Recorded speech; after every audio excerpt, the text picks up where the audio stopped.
Good morning. I want to talk to you today about chapter 12 because we are now starting the perfect system, which is very important. And it's actually fun because you finally understand why I made you memorize the principal parts of a verb. Why, for example, when I say, how do you say to love in Latin, you have to say amo, amare, amavi, amatum. For the moment, you have only used amo, amare, the present stem, which you get from the infinitive amare, and amo, the first person singular, is helpful to see, together with the infinitive, to which conjugation a verb pertains. But now you will start using the third principal part. Amo, amare, amavi is the third principal part. What do you do with it? Amavi gives you the perfect stem. You have to cut the I, the ending I, which is the first person singular of the perfect, and by cutting that, you get the stem amau, which is the perfect stem. What does it mean? It's the stem to which you attach the endings to form three different tenses: the perfect, the pluperfect, and the future perfect. How to form it and what are the endings, you will find it written in chapter 12, so read very well the textbook and then print the handout and memorize the endings.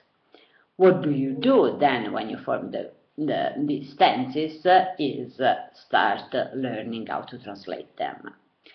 So, for example, the perfect system indicates the past,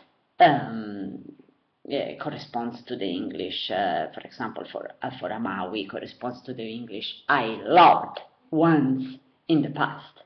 Okay, it is not the same thing as the imperfect, the other past tense that you studied until now, because the perfect indicates an action that is continuous. I used to love, I kept loving, okay, while the perfect indicates a past of something that happens once. I loved, okay, and that it is usually over now. If it continues, Latin uses the imperfect.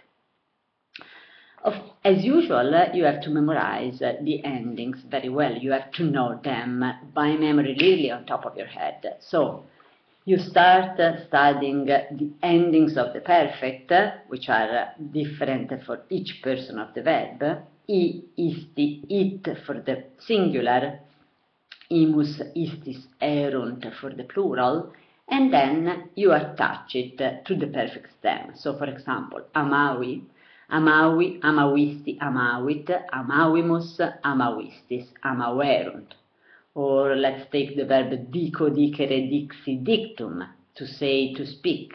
You take the third principal part, dixi. Dixi gives you the first person singular of the perfect, and you go on. Dixi, dixisti, dixit, diximus, dixistis, dixerunt.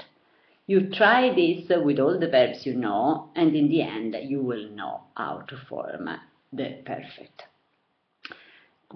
The future perfect and the pluperfect are formed even more easily.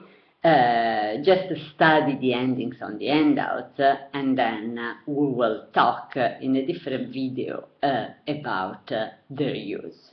Okay? Go memorize them and then listen to the second video to refine your understanding on the use of these tenses. Okay? Good luck.